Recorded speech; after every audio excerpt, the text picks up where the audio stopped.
Thank you.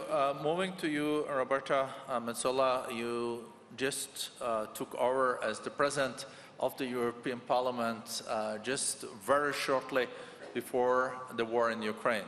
And this, of course, also has shaped your role as President in the European Parliament. And what we have seen is that what is happening in the periphery or in the proximity of Europe also has huge impact on Europe. This time it was Ukraine, but we also know that the West Balkans are there.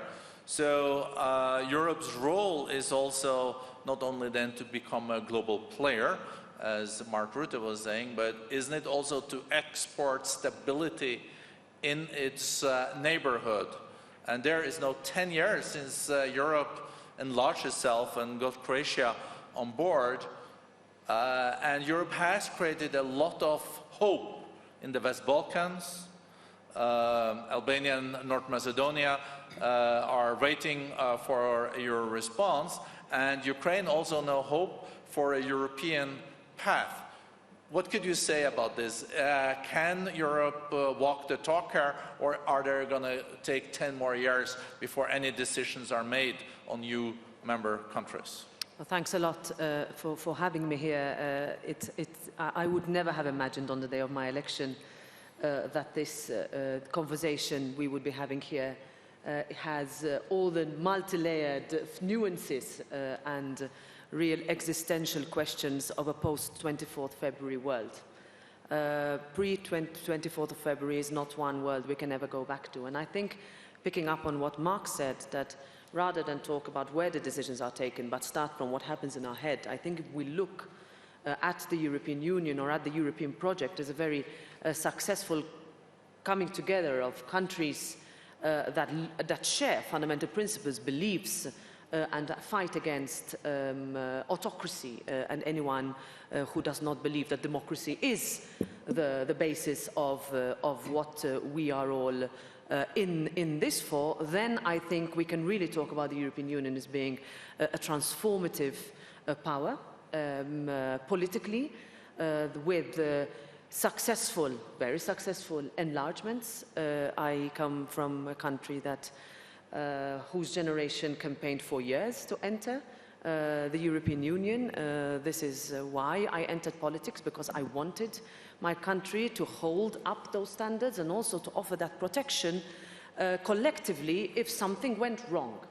And I think if we start from that departing point, then for all those countries who share those values and principles, and of course enlargements are always difficult, every country has its own path, every country has its own different realities. We're talking about, you mentioned the latest enlargement, but also countries that have been for over a decade waiting to be given the hope for the doors to be open, but also now this has also fundamentally shifted with the war on Ukraine and the new applications of Georgia and Moldova. And I think the question we need to ask ourselves is, are we ready to open our doors for countries that are fighting for the principles that we share?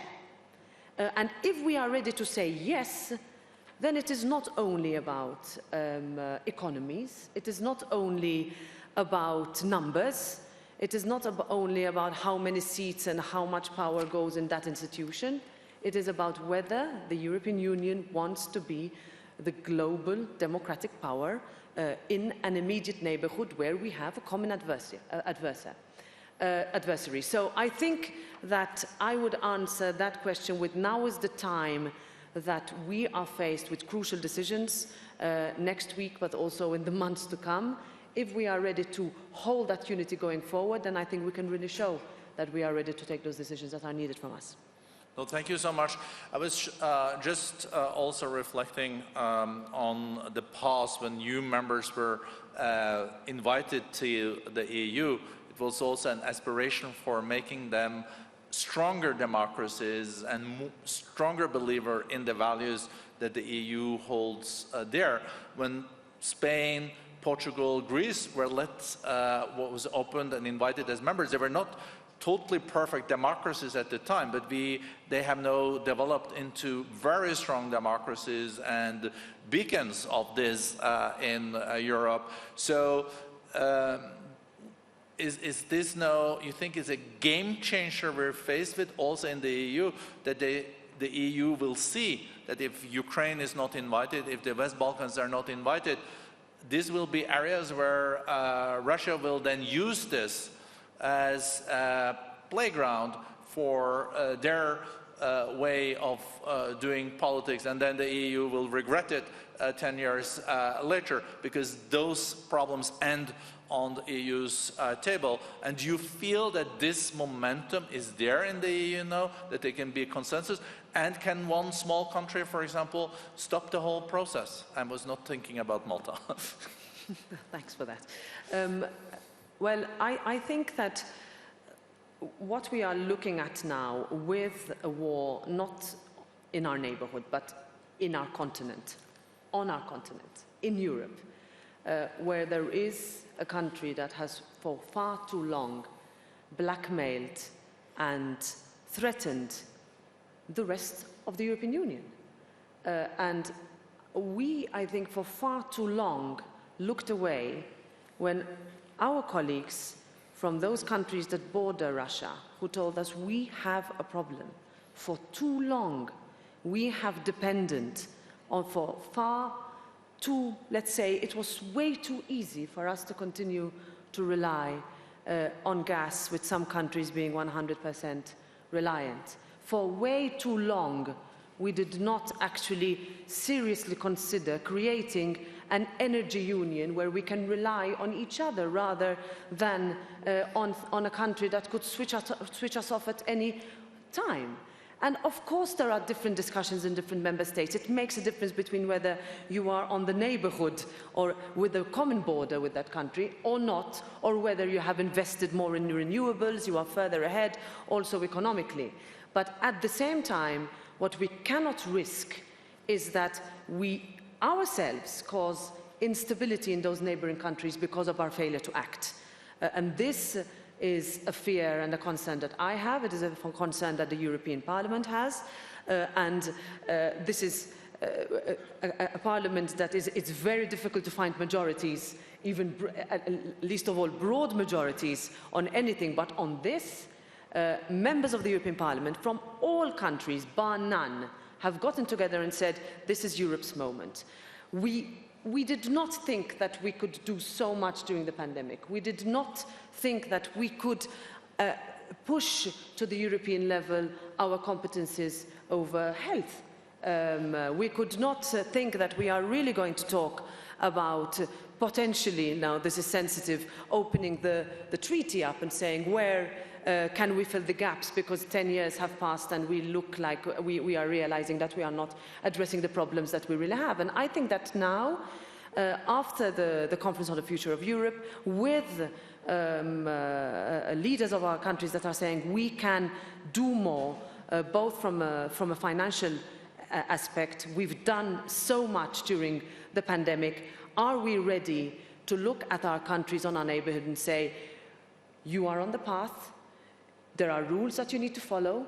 Once you're in, this I link back to your question, you need to continue following those rules, because we have those countries who tell us it is far harder to get into the European Union and follow the rules than we hold ourselves accountable to. And that is a big question that we need to ask ourselves as European Union and member states, and whether all those countries are ready to say, we can see Europe as a project for peace. I am convinced that this is the moment, and if we don't, I think we would have failed. No, thank you so much. That's extremely interesting point. You have to stick to the highest standards to become a member today. And if you first became a member, you can be more complacent about them, and it doesn't necessarily have any impact on you. Do you even see that members, do you think members should be kicked out if they continuously don't stick to the rules? Short answer, and then we'll go to Prime Minister of Ireland. Sorry? Yeah. No, Roberta, maybe you can. Do you think they should be kicked out if they over time neglect what the Commission is saying? I'm not going to use football analogies and who could be kicked off the playing field. I think that I would continue to wish that the United Kingdom was still a member of the European Union. I really would think that we would be stronger today in the current scenario with the United Kingdom still being a member. So I'm not going into who's in and who's out, but I'm going to say that when we talk about rule of law, we need to take it seriously. And we did not take it seriously. We did not even, if you asked citizens at elections what rule of law meant in countries, they would either not answer or give you different answers of what they thought it meant. We have been extremely strong on the fact that conditionality needs to mean that you cannot disburse funds to countries that not play by the rules, that target minorities, that think that they are above the law, and that they think politicians should be protected even if they break it. And that's not a question that is not something that we will move away from. Thank you. So we have yellow cards, we have red cards, and then you also, if you get enough red cards, you can play for a while. Okay. One thought. I'm being increasingly faced by journalists asking questions about using the words face-saving, appeasement. How can we